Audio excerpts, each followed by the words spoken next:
Well, the other day when you were talking about this, well, I was asking you about, like sort of getting to a place where formal meditation is more sort of like, sort of, I think you said, give into the current moment.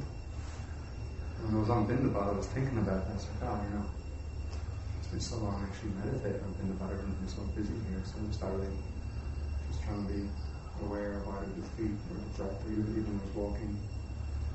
And I kind of thought, like, wow, it's like, the environment is actually peaceful, sort of. My mind stops. But then I started thinking, what is it that's peaceful? It's almost a bit. Well, like pure consciousness is peaceful, and when you stop agitating it with desires and thinking and all that, then you just feel at peace. That's where, desire is always like this, wanting something, wanting to get something you don't have, or not wanting what you have, or sense desires, this using sensual desire for wanting things to sight, sound, smell, taste, touch. And then Bhavadana is all about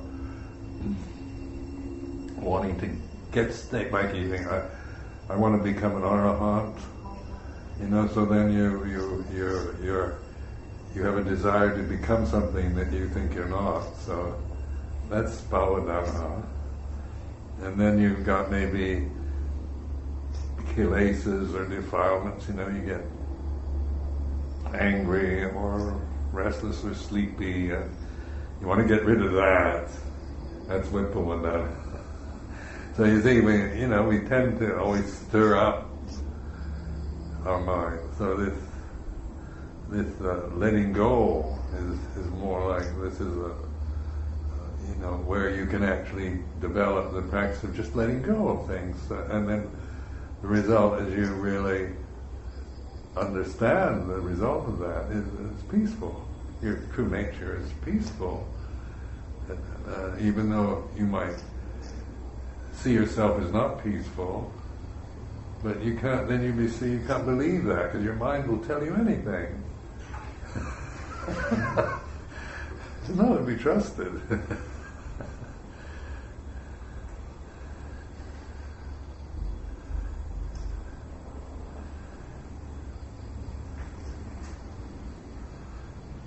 I've listened to, I spent years just listening to what my mind says, and I made a practice of just listening to it, because it just goes on, and in its habits, it's conditioned to think in a certain way and react to. But that which is aware of that, you see, that's pure consciousness, and that is not a self. It's not a condition. So you begin to see the point of resting in this awareness, being embodied in this empty conscious state, in which then your own karmic tendencies, habits, and that can be reflected on, but you're not struggling with them and trying to get rid of the bad and hold on to the good, or get something, or get rid of things. You stop doing that, and then you begin to have more wisdom. Wisdom then can manifest, can direct you. So Rinpoche used to call it like Obram Jit Dwe Panya, to inform your mind, the consciousness, with wisdom. And that's just, in the simplicity of Buddha's teaching, that's seeing all conditions are impermanent. Because that's you can you can prove that, and then seeing that Dhamma, ultimate reality, is not personal and not a self, and not sapeta maranatha. So then there's wisdom. And it's universal wisdom. It's not personal. It's not Buddha's wisdom. This is This is we're living in this realm as in separate forms, but we're united in consciousness. And so then we feel a sense of oneness with things when we let go of our identity with the body or the thoughts or the emotions, feelings. Then you don't have these hatred and prejudices and all that kind of thing. Don't no longer hold in this. They just like, annoying insects when they're present and then go away. But you have, what do you see yourself? How do you regard yourself as a person? And then we all have, a sense of that I'm a separate person from you, and that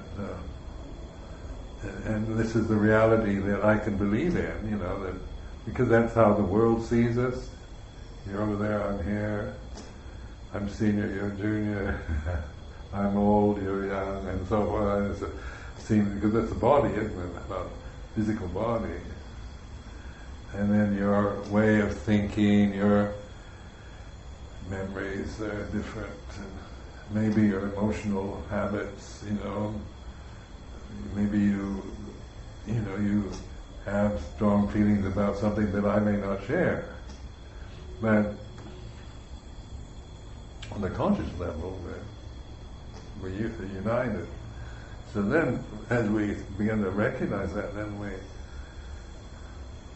more. We can accept the differences without creating any problems around them.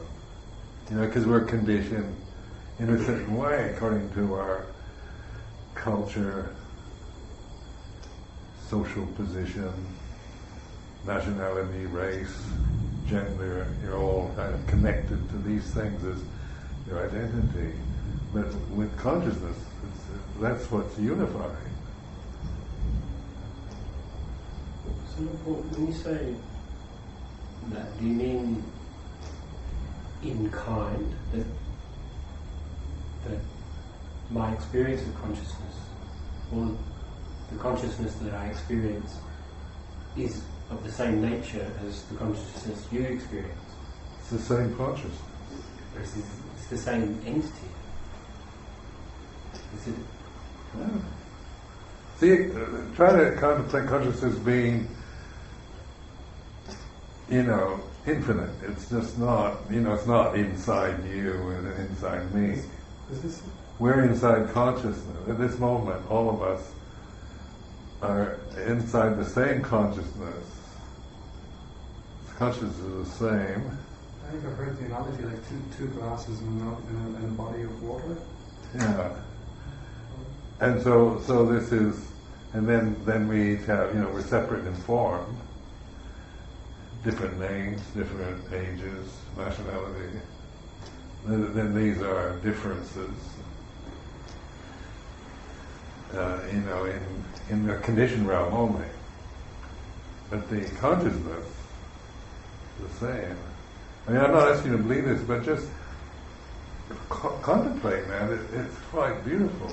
Because then you feel connected to everything, the nature, and it's, the whole universe is one conscious. It's unitive. It's embracing the whole. And then you even feel, respect for nature, animal life, and things like this that you don't when you're always seeing in terms of personal biases or, like I was brought up to think God made the animal kingdom for us to eat. So, I mean, that's a different way of looking at life, isn't it? That all this God created for me to eat.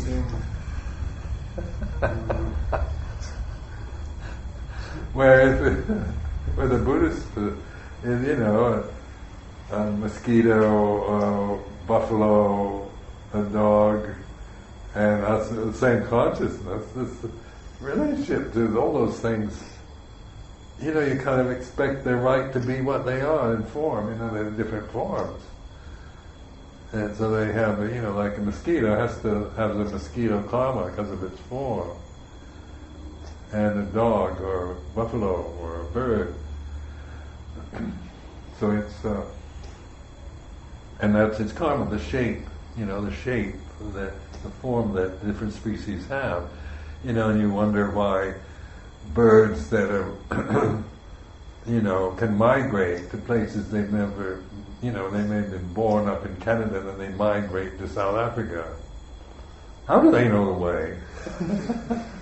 It's because their form and the karma of that form, they know how to get from the Arctic Circle to South Africa. They've done a very interesting experience. What is not cannot explain it with science. There were 2 islands with monkeys, with the same kind of monkeys. And the scientists teach the monkeys on one island some skills, and then they left the island and they were separated, could not cross over or something. And then they came back, and 1 year later, and then the monkeys on the other island discovered the same trick, and they called it then, you know, unconscious, what we share with. Like a bit of maybe subconscious telepathy or something. Yeah, but you know, they couldn't explain it. And also with often scientific breakthrough, you know, for many years scientists are searching, nothing happened, and then at the same time 3 getting through it. Yeah. You know, it's something, you know, this explains it. Because we're connected. You know. Yeah, because it's the same consciousness. So, you know, others also working, also getting there. Collective consciousness, what's that? Well, this is like, you know, in the basic Pali teaching, you know, space and consciousness are, you've got earth, fire, water, air, space, consciousness, and so much in the Vipassana movements and that, you know, in those states, and even here in Thailand they emphasize the impermanence of earth, fire, water, and air a lot. You know, so you're always contemplating anicca, because the 4 elements, everything form can be reduced to these 4 elements. You know, to the solid element, the liquid, the heat, and the air. And so, you know, all animals, trees, everything can be, you know, seen in terms of elements. But all around us is space. And then we think, you know, my space? Am I the owner of the space, or is this space? It makes it possible for all of us to be in this space at this moment. And yet, how many people really contemplate space? And yet it's with us all the time. You can actually notice it visually, you know. Then consciousness, we're all conscious at this moment. And it's the 6th element, you know, so but it has no boundary space. These are the boundless ones, immeasurables, space, consciousness. So that always puts things into perspective. If you just have forms without space and consciousness, you would have no perspective on the forms. You have ideas and form likes and dislikes is about all you can do with it. But with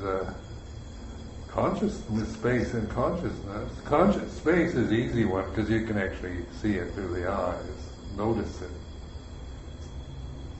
Just by not taking an interest in the forms, it's suddenly, this is space. And wherever you go, it's, you know, it's not, this is the only space, it's everywhere. And it's always, you know, we're forms in this space. So that brings us And when you contemplate that, that means where the space is unitive, where all forms in space. And then consciousness is knowing, intelligence. And it's not about IQ kind of, like learning all the things, having a genius mentality, but it's about knowing through wisdom, reality, and that's here and now too. So vijnana, akasa, space, vijnana is consciousness, and then Thais use citta all the time for consciousness, because vijnana, they connect with ghosts. You say vinyad and they ghosts. The citta is the same thing. So, how does that relate to with the senses? You have the sense base and the sense object, and you have sense consciousness arising. So that's a kind of like a momentary thing that's arising. How does that relate to the kind of this universal consciousness? Well, we experience through senses. So you're conscious through eyes, ears, nose, tongue, body, and then we're conscious, thinking and that. So we're conscious through the senses, but it's like the senses are impermanent, and a blind man is still, he can't see, and if you plug his ears up and his nose and so on, he's going to end up still with consciousness, at the end of the day. It's that you can't plug up, it's just natural. But it's a consciousness that is universal rather than dependent on sensory organs to experience. In Digha Nikaya, they have this one of these stories about this pilgrim wanting to find out where can earth, fire, and water cease without remainder. And did you ever read that? Yes. And he goes to these different levels of, and they to see the heaven and that, and they said, "Oh, we don't know that. You have to go to the next." Goes up to Brahma, the top god, and I'm this burning question: where did earth, fire, water, and air cease? And Brahma is kind of embarrassed because he doesn't know, so he says, "Oh, I'm the great Brahma. I'm, powerful beyond any measure. I know everything. I know everything." And the pilgrim says, "Well, I know that already, but where do I?" and the Brahma takes the guy aside and says, "You have to ask that question to the Buddha." But don't let them know that. That kind of humor in the Tripitaka. And so then the pilgrim goes there, and the pilgrim asks, "Where do earth, fire, and water cease without remainder?" And then Buddha says, "That's the wrong question." He says, "Where do earth, fire, water, and air no footing find? Consciousness." And then he uses a kind of vinyanang, anidasanang, anandang, sapado, pamang, which is, consciousness, infinite, bright, splendid, and that kind of thing. So that's where there's no footing. If you're with that, then earth, fire, water, air can't find a foot in it. They appear and disappear. That's all.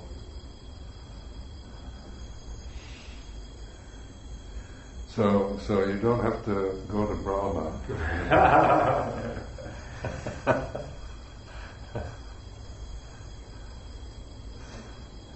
So that's where the unconditioned has a possibility. Well, this is the brilliance of the way the Buddha taught, because the unconditioned, you can't try to imagine unconditioned.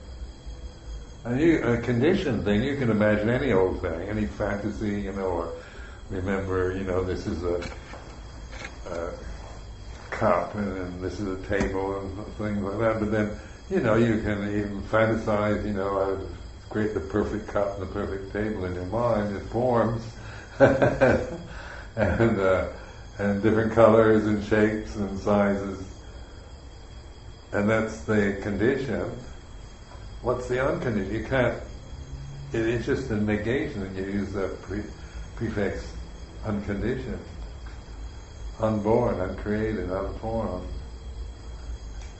And what is that? It baffles people. But when you kind of explore your thinking mind, you kind of try to explore. Can you create something uncreatable?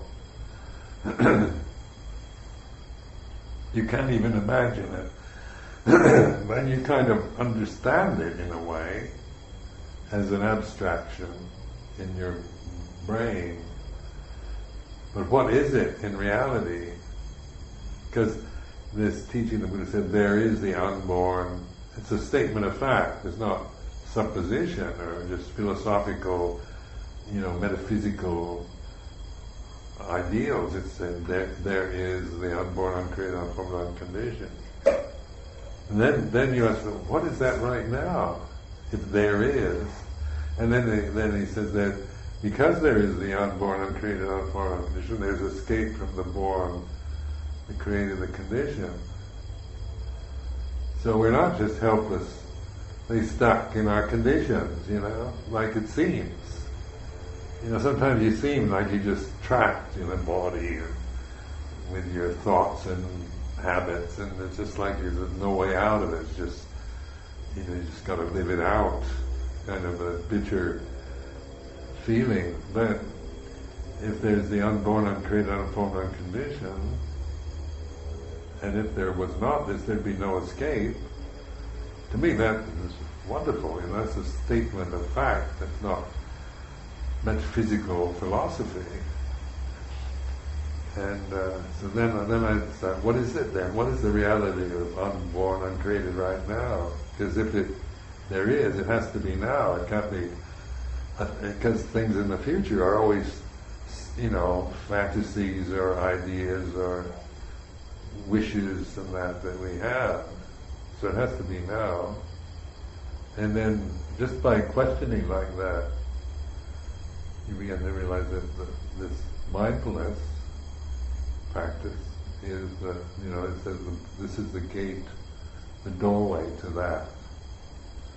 So in a way we can connect or recognize the unborn, uncreated is be mindful in the present.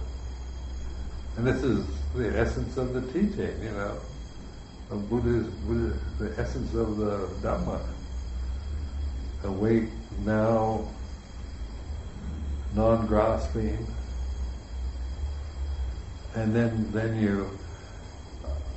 you practice that. Try to experiment with yourself. Non-attachment, and so eventually, if you keep doing that, it'll all come together for you.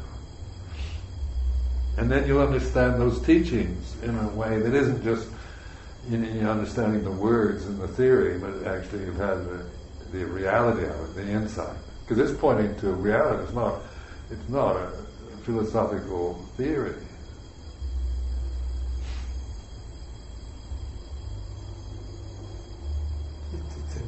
What's in Zen called the Buddha nature. Yeah, they call it different things, Buddha nature, or about Nibbana. What is that? And people are always trying to define Nibbana. But it doesn't need definition, it's a reality. And it's just to be realized, not to be defined. Like a space, can you define space? You're in it, you don't need a definition of it because you experience it. Consciousness, do you need to go to the Pali dictionary to find out the meaning of viññāna? We're experiencing it right now, you don't have to go find out what somebody tells you. It's the reality of now. And it's learning to, sometimes our personalities tend to trust what the Pali dictionary says. Because that's written by, scholars and people, authoritative people that have a lot of learning. But, if you begin to use more mindfulness practice and stop looking for someone else to tell you, then you find out, you realize this yourself.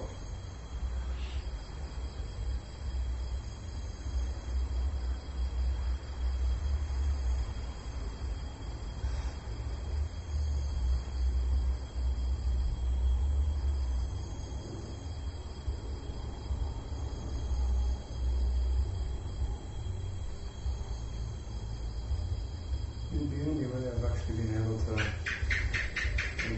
contemplate it is using it from the stuff I picked up in the Tibetan tradition, especially from Nagarjuna. I don't know if it's emphasized in the Pali Canon this way as well, but like by using analytical reasoning, such as because a thing has a cause, you can't say that it doesn't exist, and because it has a cessation, you can't say that it does exist. It's trying to find a sort of middle. I can only ever get a slight glimpse and then it's gone, but it definitely breaks down some perceptions. Yes, that's all. Because we are highly conditioned. So but those flashes, are important. After a while, they have more. It doesn't become just flashes. There's a connectedness. But in the beginning, it's usually flashes of insight, reality. It just goes by very quickly, but even with that, something in you's changed. You're no longer the same, even though you don't know it. You may not.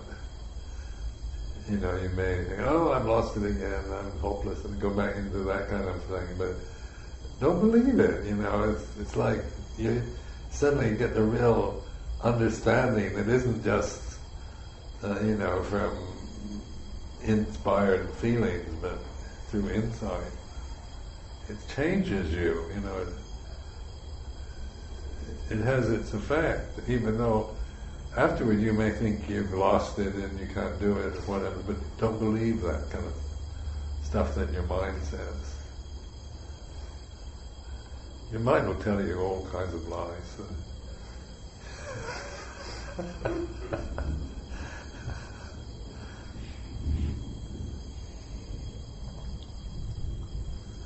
That's why people are so miserable. They believe their minds.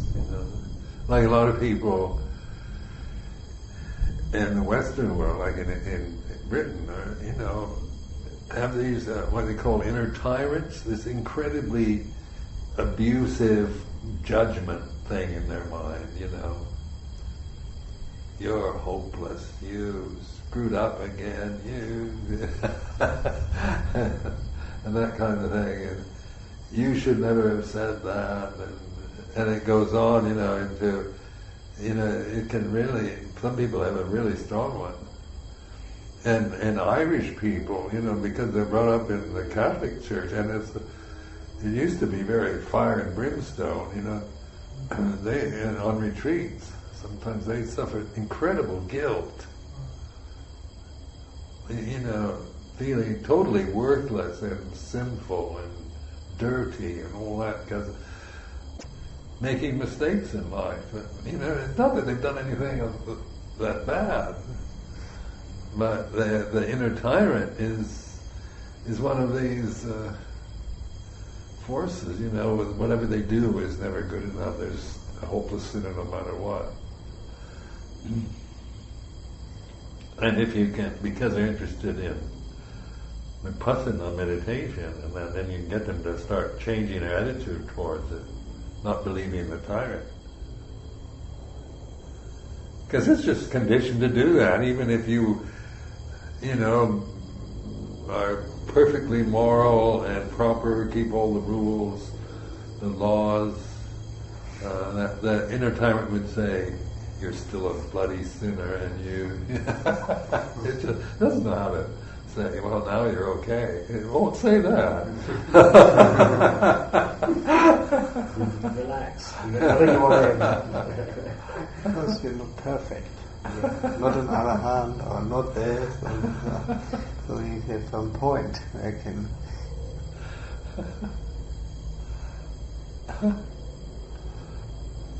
remember the story that touched me. One of the Australian neighbourmen was saying when the Dalai Lama first came to the West, he's asking, people were asking questions, and somebody asked him how they should deal with their depression, and the translator didn't have a word to translate depression. They don't have that word in Tibetan. And then he said, well, maybe can they explain how they feel to me? And then she explained self-hate, self-criticism, and he's like, I've never. How many other people feel like this? He said, 50% of people put their hands up. And the Dalai Lama started crying. And he said, I've never come across that. Right, because Tibetans don't see that. they don't do that. Self-criticism. Same with the time, because the same thing happened in Amravati one time. When Tenzin Panyananda, he died a few years back, but he was one of these, he was a contemporary to Buddhadasa, and he was always very helpful to us. One time he came down to Ravati, and Ajahn Sara was there at the time, translating, because his Thai is very good. And so Chalkun Panyananda, the hall was full of English people, European men and women, and asking questions, and so they asked a question about guilt, and Ajahn Jaisaro, translated that into Thai, but Chalkun Panyananda, they don't really have the same concept that what these people meant, And Jaisaro was trying to make it clear to Chalkun, and he looked more baffled, and then Ajahn Jaisaro tried other words, and what are you talking about? And then finally they described it, and he said, "Oh, that's just a minor problem. Thais don't have much of that." Well, we're guilt-ridden, so all of us suffer from incredible guilt, obsessions with guilt about, carrying around this sense of, 20 years ago I killed a chicken or something. I mean, that's pretty heavy, but how many people, feel guilty about the fact that they have anger or sexual desire or things like this, they carry this around, this worry, guilt, and feeling worthless.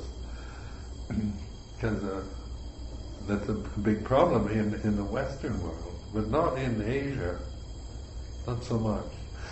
Well, I think the Thai, basically, the Asian, as you find in India, China, any Asian that's not Christianized or Jewish, then you find that they have a different worldview. Like you're born, your true nature is pure and never tainted, but then you create these negative conditions. So basically, you're not a sinner, you're not bad. Your true nature is pure, and then but you create impurities through ignorance and selfishness, and that's the paradigm for like Thailand or Dalai Lama.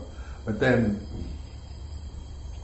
in the Judeo-Christian world, you're born in sin, and And you've got to try to be good to get God to forgive you and favor you. You know, so this is how I was brought up. Now, whether anybody really believes it or not, but it's part of an attitude that even if you're not a Christian, but you're living in countries that have cultures that come from those traditions, it generates a kind of attitude towards yourself, which is you feel guilty.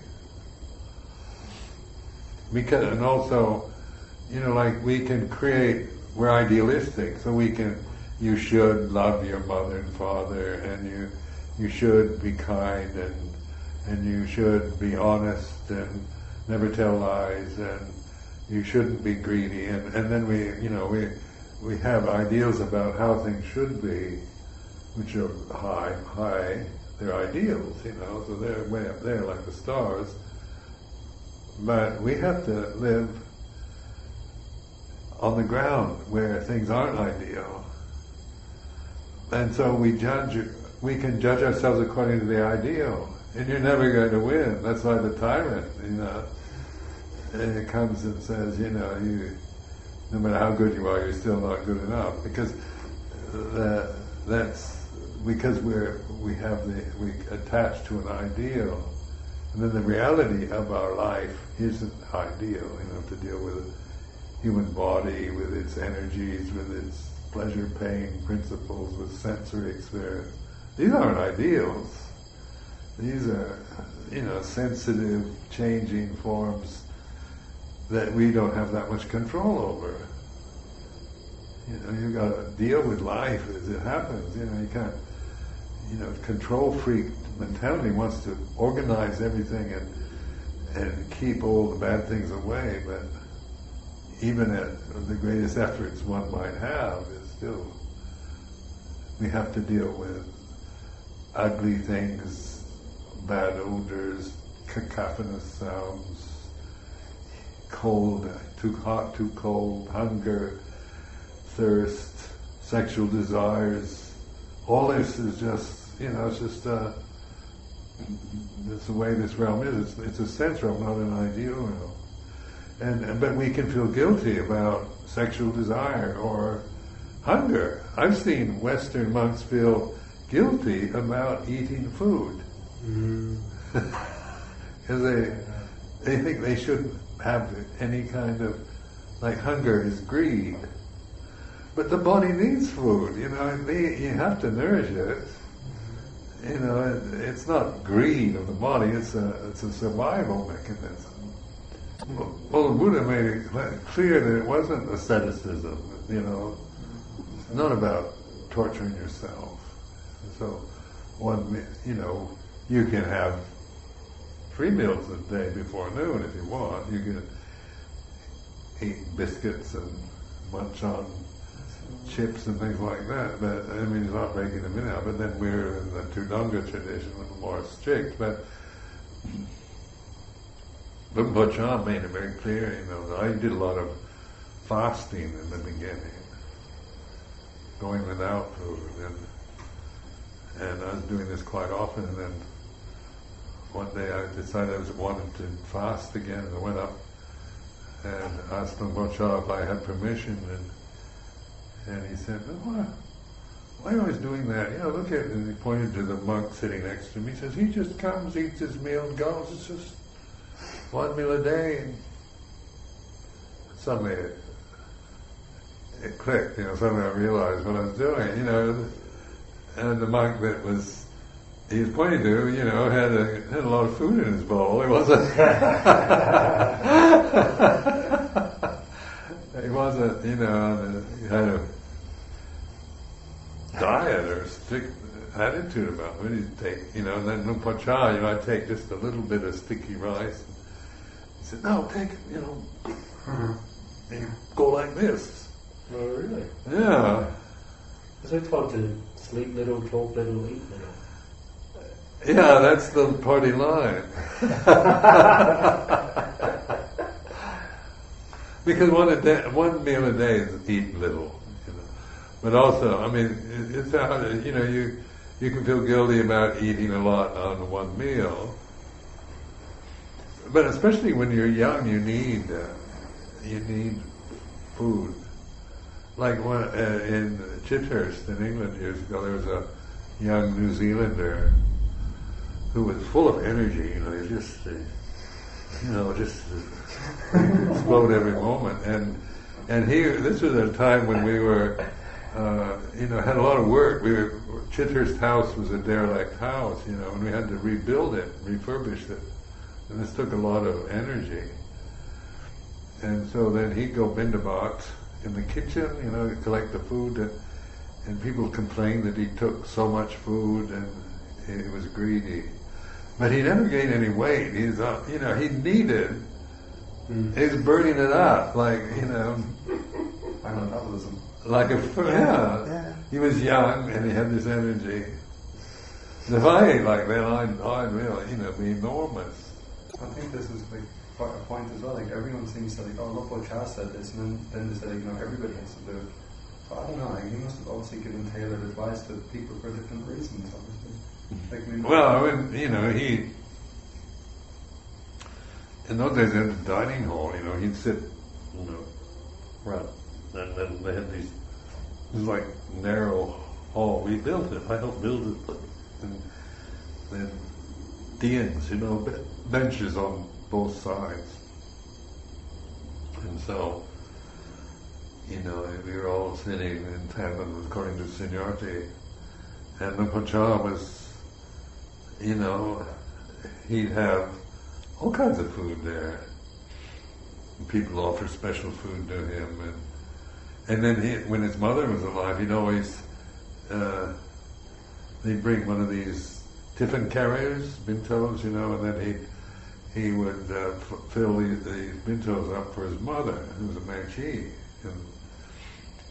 and then they take that to her. So, and then, he always had a kind of all kinds of separate dishes around, and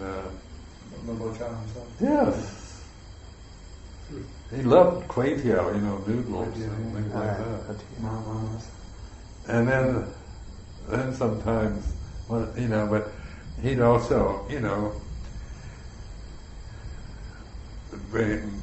put all the curry things in one big basin, so it was tasted awful, because you're mixing chicken and pork and fish, everything in one big, these galamangs, these enamel basins, and stir it up. It's really revolting, but he didn't have to eat that stuff. And then your mind goes, he makes us do it. You kind of accuse him in your mind of, torturing us. But he had a point, that he was, actually, I never suspected he was doing it because he enjoyed seeing us suffer. He's helping us to just eat. And, because the idea, is not for fun, not for pleasure. But, that's a way of training. And after a while, you can sustain that and learn from it. But you don't really want to do that your whole life. But also, we were allowed to have separate dishes, like people come in and offer separate dishes of some kind of pudding, or sometimes they know Luang Cha like kway teow, so they make this really delicious noodles. And but I hear terrible stories about how fierce and Luang Cha was. I never saw him as fierce. I never was frightened of him, he could be strict and stern, but I always trusted him. I liked being around him. He was a lot of fun, great humor. And he loved to, we'd go to, sometimes we'd be invited to Warian or some place in Ubon, like there was this big movie theater in Ubon, and the owner invited us all there, and a Chinese woman, and they presented us with a really delicious food. And those events, Lumpur just let us, didn't mix anything. We could just indulge ourselves. Oftentimes we overindulged. And then one time I saw all the monks filling their bowls with extra food, and then I found out later it was to take back to give to the people in Bangor, Ajahn relatives, because they seldom get such delicious food. And of course the Thais understand this, it's for a Western mind, it's got this kind of, this is a way to do it. It looked like, they're taking this food and for somebody else. So, but actually the woman, the owner of the theater, she made it happy that Rinpoche was taking her food back to feed people in Bangor.